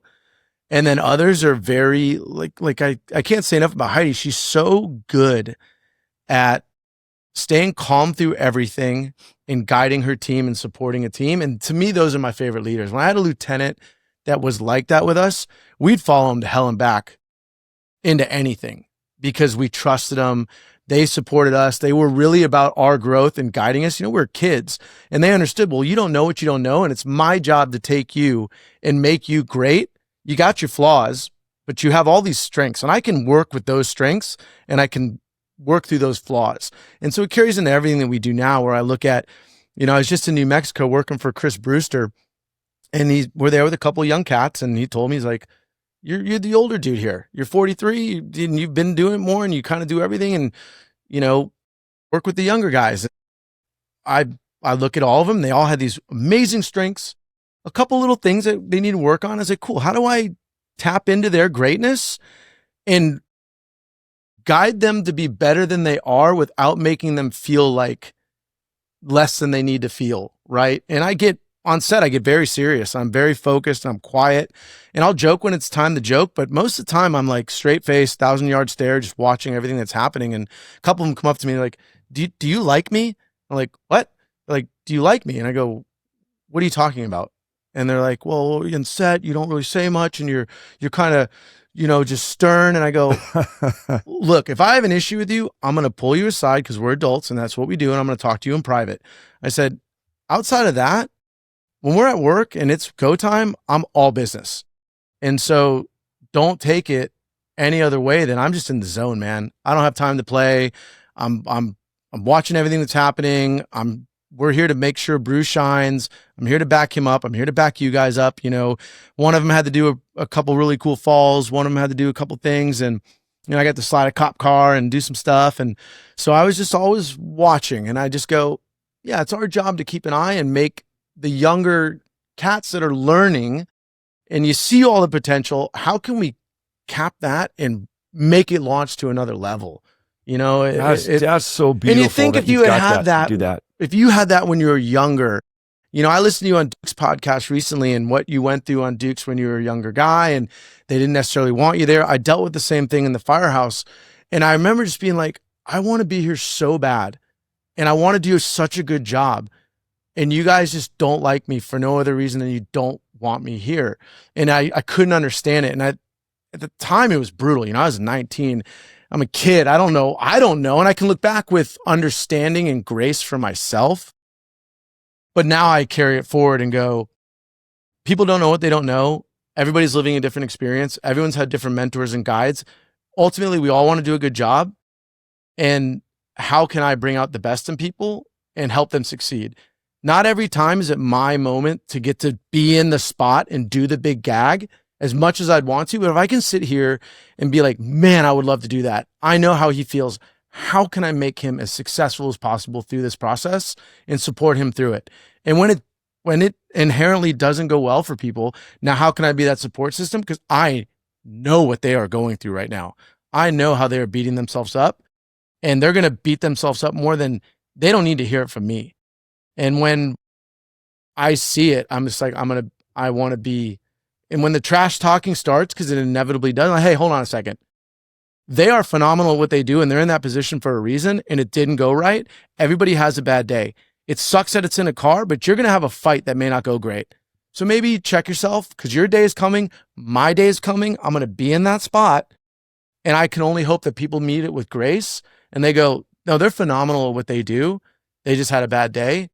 And let it go. Yeah. I know. You know, it's funny. It's for those when they're starting out doing something and it goes wrong. Might be their fault, might not be their fault. The stunt goes wrong. 9 out of 10 times because they're young and inexperienced. they will say, yeah, see, he didn't have the experience. She had a guy who's, been there and done that before. Then put that guy who's been there and done that before, an older guy like myself, and still human, still make mistakes. But if I make a mistake now, it's like, see, yeah, it's so difficult. Even Corey couldn't do it. It's kind of a win-win because you could screw up and you're like, ah. And I see that now. And I often will say, hey, I know you want to be in that big spot.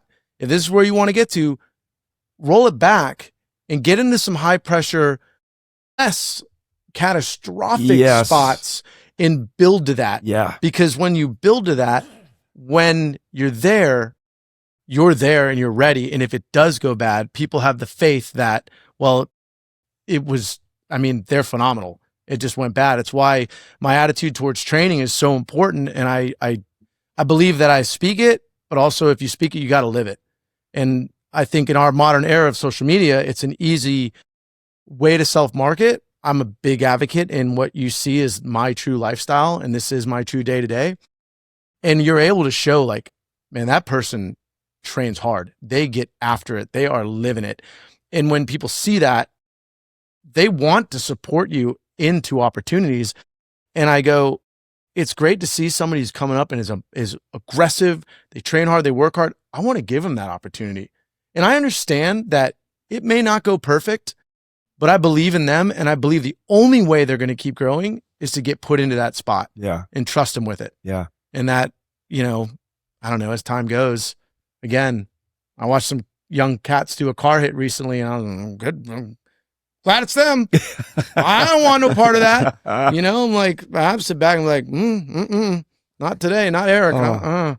Yeah, it's funny. I remember back when I was like in my 20s, I wanted to do a car hit so bad, right? And then you got in that circuit of it. It was myself and Ed Ulrich. We're always the two getting called to do car hits. I'm like, does anybody else do a car hit? They suck, because back in the day, you just put on knee pads, hip pads, and a couple elbow pads and a mouthpiece and freaking took the hit and went right to the asphalt. Nowadays, and I'm not taking anything away from it, it's got, freaking pads on the ground, pads on the car. I always go, you look at the people who paved the way for what we get to appreciate now, because it was a learning process. It's just the way that it was. And as technology progressed, it would progress. But what you guys were doing and what Stunts is at now from what was, I'm always like I look at Tim Rigby in the forefront of wingsuit base jumping and Jeff Haberstad and Jake Lombard in the forefront of skydiving. What those guys were doing and figuring out that we get to reap the safety benefits of now. Yeah. My hat goes off to them all the time. Yeah. And I'm always just enamored by the past, because if you don't understand the past, you don't get to fully appreciate how good you have it now. How about that triple X jump he did, Tim Rigby?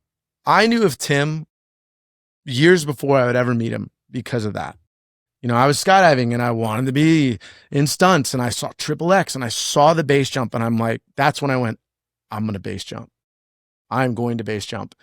And now, what was he on the hood of a Corvette? He was on the Corvette. Yeah. I'm coming off the back. And I haven't actually sat and talked to them in the whole prep process and how they did it. I believe they had it on a crane with him standing on the car and they dropped it. The whole dynamic of it is just gnarly on another level. And knowing Tim now and just sitting with him and I'm just like, you're a madman. Yeah. Like, you are a madman. Yeah. It was just, beautiful. The stunt was so unique in its own. Yeah. And then for him to pull it off like that. And he won, I think he won the Tourist World Stunt Award for it. I deserved. But with Tim, he's such a tactician, that gnarly madman, but tactician. Yeah. Could you please do Dave a favor and explain to him what that word means? Which one? Tactician? Yes. Dave made a face like he didn't know what it meant. No, I was making a face because you're calling all these people madmen, and I looked you up and I was like, this guy's a fucking madman. Yes. And I appreciate guys like you because I love to watch these things. I'm not. You could be like, hey, you want to go base jump? And I'd be like, hey, you can go fuck yourself. I love you. But oh, watch, send me a selfie. Yeah. But what's interesting is it doesn't start at that point, right? Like Right. Like you you, built up. but it's a slow ride that all of a sudden one day you're, what's next? Yeah. What are we doing? How far can we take this? Oh, I want to do this sequence where all these cars in one. It's like, how far can we take this while being safe, while doing our due diligence, while being like that's, we talk about the jackass kind of people and then a professional stunt performer. Yeah. And I always use professional stunt performer when I talk about what we do, because that's the difference. We are professionals and we're going to do this as safely as possible. And I think also the difference too is what we do. Oh, that was fantastic. That was great. Can you do it again? Yeah. I could do the same exact thing and give you the same exact results over and over and over. And I think that's also what separates true stunt performers from maybe people who kind of find themselves in our career that maybe shouldn't, when it's like, hey, you're going again and again and again. Right. And I don't have to tell you, your era, you were not going to make it if you weren't ready to go again. Like, it was not like it is now. But to me, that lets the gems shine that are amongst us. You see these performers that are always ready to go again. I'll be honest with you, I was doing Cobra, Dublin Stallone, and had to slide this 50 Merc, do a 180, all in one shot, go backwards, and then my driver's going to hand me a gun and fire this gun. It jammed. It wasn't supposed to. And then that's when I threw it and I hit her in the face. I didn't mean to, but she should have been paying attention. And so it's a joint effort, right? So imagine doing this, the 180, drive backwards, look for the guy in my mirror who's operating the camera on sticks in the lane, because I have to do a reverse 180 before I get to him. Awesome. And and it's starting to drizzle, and I'm nervous as can be, because Terry Leonard's like, Eubanks, this is what I need you to do, and gonna throw 180 and just, slap it into reverse and drive it backwards. And this Hearst transmission was kind of awkward and hard to get to. So on my way coming in, Diane Grant, that was the lady's name that I hit in the face. I remember, I don't know why, but on the way, Eric, just going down, I'm getting up to speed. I'm getting like 65 miles an hour. Whoa. I'm like, neutral. I put it in neutral. Have you ever done that? And then when I hit the e-brake and pitched it, as soon as it came around into a 180, I just took my feet off the brakes and used the momentum, because it was already in neutral. I carry that momentum going backwards. Then I slapped it, because I knew one more slap, I'm in reverse, and watch for the guy in my mirror and then throw it and go. So I did it. I don't think I could have done it a second time in a row. And it was, a lot of luck was involved. And like, all right, George Cosmatos. He's like, yeah, great. Oh, great. They're like, we're going to move the cameras over here. And Leonard goes, going to move the cameras? You can only do a reverse 180 once. And I'm like, Terry's trying to talk him out of it. I'm like, yeah, I could go again if you guys want me to. Well, it's starting to rain. Let's move on. I'm like, yes, move on. Sometimes a little bit of luck is our best friend. Oh, yeah. And you know what I so appreciate? I just listened to you on Philosophical Fall Guy with Duke. This stuff that you share, and again, this is the way that my brain works. I hear you talking about the driving sequence you did in reverse through traffic. I hear you talk about the General Lee and how you had this property and train all you want. And then you talk about this, and I'm going, these are my training drills that I'm going to be working on. This is phenomenal. I have a buddy with 200 acres. I take my side-by-side out there. I'm like, I can get a car and go out there and train just like that. Yeah. Just like you did. I was telling a couple stunt guys the other day, hey, we're all going to get together. We're going to create a grid and we're going to do this and we're going to take turns leading this through. But I listen to what you say and I try to track this stuff down, because I'm like, that's gold for the people like myself who aspire to do. And I always go, I look at the people that are doing what I aspire to do, and they're not there by coincidence. They're phenomenal at what they do, which means you have to be phenomenal, whether it's fights, whether it's driving, fire, whatever it is within our realm, you got to be phenomenal. And so I go, okay, that's the goal. Let's train. Let's go just train so that if we are gifted the opportunity to be in those spots, I mean, you guys painting the road. Yeah. You've guided the path on the way to do this stuff if you're looking for it. And I'm always looking. I'm listening to stuff now more than ever. And I'm like, oh, how do they do that? What are they doing?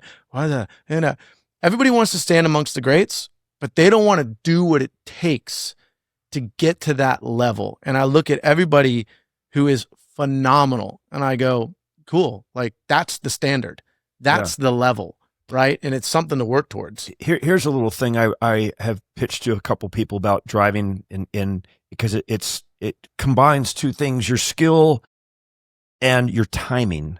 I think some people have timing or they don't. I don't know. It's something that you could, if you lift weights, you get stronger. I don't know how you could work on your timing, but a thing that I was years and years and years ago with Spiro Rosados and Denny Pierce, and we had a place that we could go and rent rental cars and practice some driving because they were developing this housing place, all these intersections, but then they lost their funding, so they didn't build the houses. So we'd go lift the chain link off, go. Sound like a base jumper. Yeah. Allegedly. Yeah, exactly. Allegedly. So, but I wanted to practice this. We have a shot maker cars and you're going to come from a side angle and slide in behind it, right?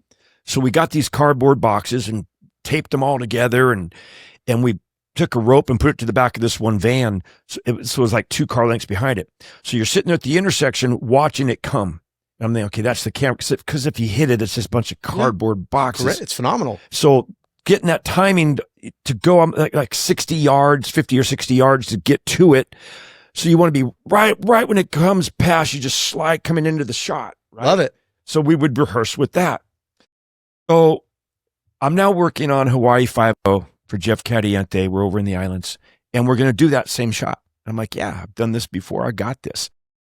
But I was going through my divorce at the time, so my mind was kind of elsewhere, dealing with an attorney on the phone. And Corey, you ready? Yeah, I'm ready to go. Okay, so yeah, you know what? Yeah, I know what you want, Jeff. I'm ready.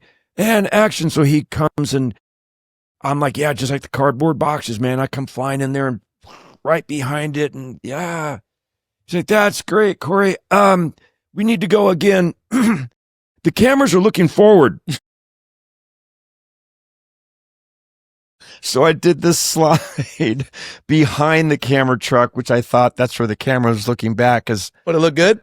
No, because the cameras were looking. But I mean, from your perspective. Oh, it was great. All right. I would a stunt award or something. Right. Now we're going to go again the right way. Just want to show you some good. No, I want to work that in. Yeah. All right, we're moving on. I'll do I'll do it your way. He's like, yeah, the camera's on the front of the shot. We need you to come in front of the thing. I'm like, oh, wait, you can't like flop the negative or what? I don't know. I screwed up. Easy adjustment. Let's go. I'm ready. Yeah. That's awesome. Good talk, Jeff. Good talk. Well, I tell you, man, I love the cardboard box thing.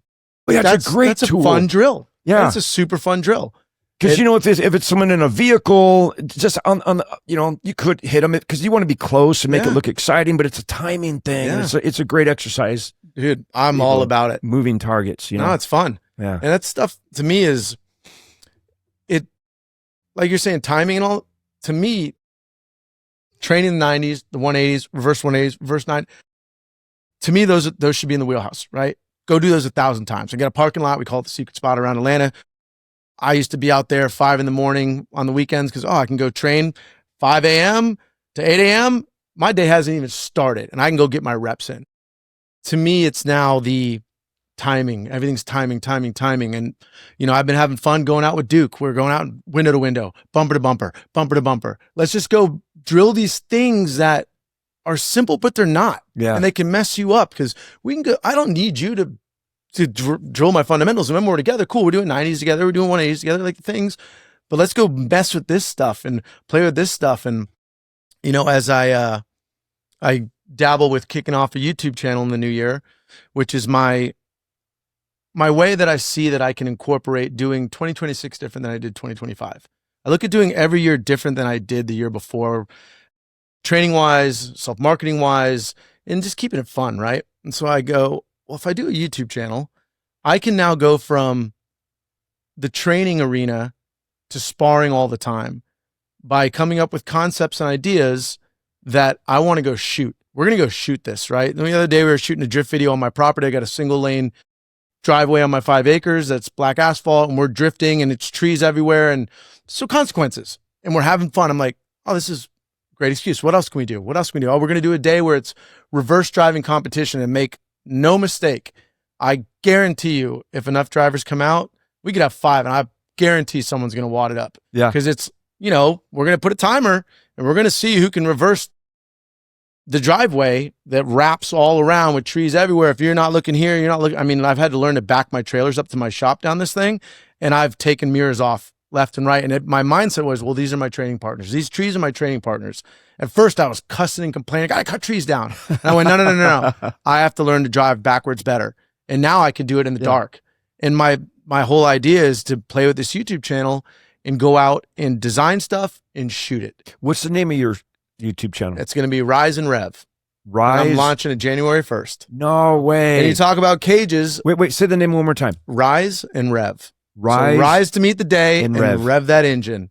Go meet the day full on. This is going to be your show. It's going to be my show. I've got some on YouTube. Some gentlemen that approached me about doing this. I did a big YouTubers show recently, and they came up to me and were like, hey, we would like to do this. What do you think? And I was like, I wasn't going to really do anything after, YouTube's not really my thing. Well, we think it could be this, and that. And I went, you guys want to do it? They're like, yeah. I go, okay. If we do it, I'm going to go all in. Yeah. And so I've realized that this can be my way to train and self-market and incorporate a lot of what I want to do. So I was in California. I did a wingsuit video with the Red Bull team already. And just so happened, Robbie Madison came out. Which I didn't know who Robbie Madison was at the time. I'm not a moto guy. I didn't grow up riding bikes. And he was stoked to be doing this with us, flying wingsuits. And like I said earlier, like fate shows you and signs come up. And I've always wanted to deep dive into building cages. Well, I'm doing a video where we're going to build a car to crash in 24 hours. So we got a clock, we started it, we gutted the car. And I was going to do a cage through cage kits, but it can't be ready in this time. So I reached out to an effects friend. Kutch Effects came involved. And now we're over laser scanning a car. I'm learning all about laser scanning for a cage. And I'm like, this is incredible. This is everything that I wanted to get to learn, which to me, and this is my own self way that I look at approaching the driving side of our industry, is driving it is speaking the language. Learning the mechanical aspect of it is learning to write it. One is very, very important. But for my own personal aspect, you have to understand some mechanics, from diffs to suspension to tires, to really piece it all together. At least that's how I want to approach it. I want to really be able to, what do we got going on? How's it set up? What are we doing? What's this? What's that? And so now I'm in an effects shop learning. I'm going to be there for the bending of the steel, prepping of the angles, the caging of the car. And we're going to deep dive into cages. And I'm like, this is incredible. All because I'm not working right now. I've got nothing going on. And now this YouTube channel it's giving my energy somewhere to go. And I actually have more time than ever by streamlining my training. Yeah. I'm streamlining it because I'm going, this is what we want to shoot. This is how we want to do it. But also think about the importance of YouTube for a second. The more people are watching content on YouTube than all of the other streaming platforms combined. It's kind of wild. It's crazy. When I started this, I was kind of like, yeah, whatever. Yeah. Wait, I got to throw something to you real quick. Throw it out. Old school thing. Maybe you know about this. I like old school. Okay. We hire you, show up on the set. Here's an old Crown Vic or a Chevy Caprice, whatever it is. I need you to come down the street and throw a 180. We have no emergency brake. How would you do it? We're going with some weight transfer? No. Why don't you tell me how you would do it, Corey Eubanks? Okay. It's a lot for you to ask me that. It's a lot for me to answer that when I'm sitting with you. We used to keep in our stunt bags little tiny vice grips. Do you know where I'm going with this? Keep going. Okay. I might, but I want to hear it from you. Yeah. The little vice grips I get like maybe 3 or 4 inches long. And, you squeeze them, they clap on the stuff. Yeah. So then I would take electric tape and wrap it around where the ridges are, like the teeth of it. So it's not going to cut into the brake lines. So we would actually go and pinch off the front brake lines on the vehicle. Really? But yeah. That's a gold nugget. Did this all the time. I just pass that on to you because if hey, you're on a show and the e-brake doesn't work and they're like, gosh, it would really be cool if you could throw 180 down here. I would only recommend it if it's like just you on the street, right? Because you can't, if you have to stop in an emergency, you can't. I mean, it's going to be a long, slow e-brake skids, but it works beautifully. You know, one of my things is I might already know. Full transparency, I had no clue. But I want you to tell me, because I might pick up something in that equation that is just a little bit more to what I already know. And I think you'd appreciate this. I was doing a lower budget movie last year, the year before, and it was I'm messaging the coordinator. He's a friend. Hey, you know, it's just an old car. Need you to do a 180. Okay, cool. You're gonna hit somebody for a car hit. Okay, great. Like, hey, just ask picture cars if they're gonna put a brake in it, or if we're going old school brakes. If we're going old school brakes, should you ask them to check on the drums, make sure everything looks good? No problem. They're not going to put any updated brake. They're going to go old school. I'm like, all right, would you just mention da? No problem. I get there 4 hours early because it's just in my nature. I want to go see what we're dealing with. I want to go shake this car down, and plus I want to do a good job. But I don't know what I'm getting into, so let's get early. Get there early, and it's locking up, but it's not really doing good. And I said, hey, could you get picture cars over here? Oh, there's no picture cars. And I'm like, I look at my buddy, I'm like, all right. So I go, okay, cool. And we get it and it's good enough. And I go, all right, well, I got a couple hours, pull the wheels off. I look at the drum brakes. I'm like, oh, let's go get some new shoes. So I go to the hardware store, I get some new shoes, I come back, I'm putting them on, they don't fit. And I'm like, okay, well, we're going with stock. And I'm putting them back on. Hey, they need the car to set. And I'm like, I'm trying to get it done. Hey, they need the car to set now. I'm like, and a dude just comes over and just stands behind me trying to do this. And I turn around. I'm like, F off, man. And I look at the car will go to set as soon as it's ready. And in my mind, I'm like, you guys don't have a picture car unit. You don't have anything. You set, like, it'll be ready soon. We get down there. We get the set. I get the 180 in 2 takes.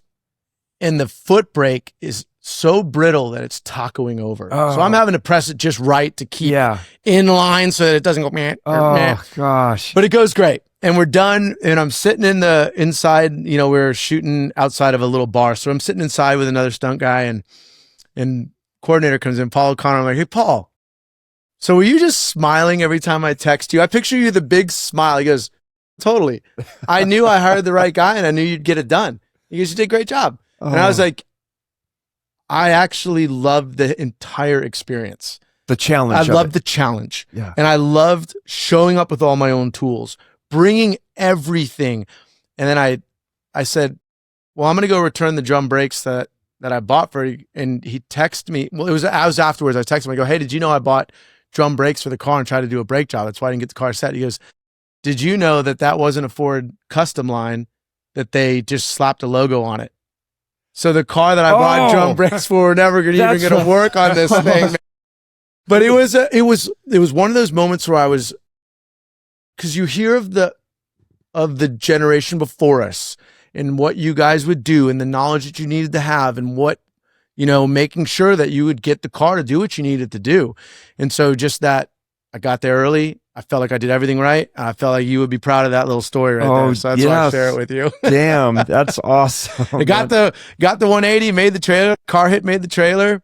And it was a cool experience. Good for you. Yeah. Hey, I'll tell you what else has been a good experience is having you on my we were going to end it earlier. We kept going, buddy. No, I'm so glad. It's been a fun time. We're going to have to do this again. I look forward to it, man. Thank you so much. Yeah, thank you so much. And one more time, what's the name of your YouTube show that's going to start in January? It's going to be Rise and Rev. Rise and Rev. Yeah, nutty good time. It's going to be everything from my passion for self-work, and I'm big into health and especially holistic health, especially with my dad as we map his cancer stuff. Cars, my big pursuit into cars, my skydiving, my base jumping, and just living life, man, having a great time. That's going to be a the hugely gift that we get to live, man. Successful show. Yeah, either way, we're going to have a good time, successful or not. Yeah. We get to share great memories and great experiences with great people. So that's awesome. That's what it's about for me. Hey guys, thanks for watching the Stunt Stories again. And we got to get Eric back on here real quick before he's too busy and too famous on YouTube. I'll never be too busy for you, man. Sitting with you is a treat. All right, brother. Thank you. Thank you. Thanks for watching Stunt Stories. You.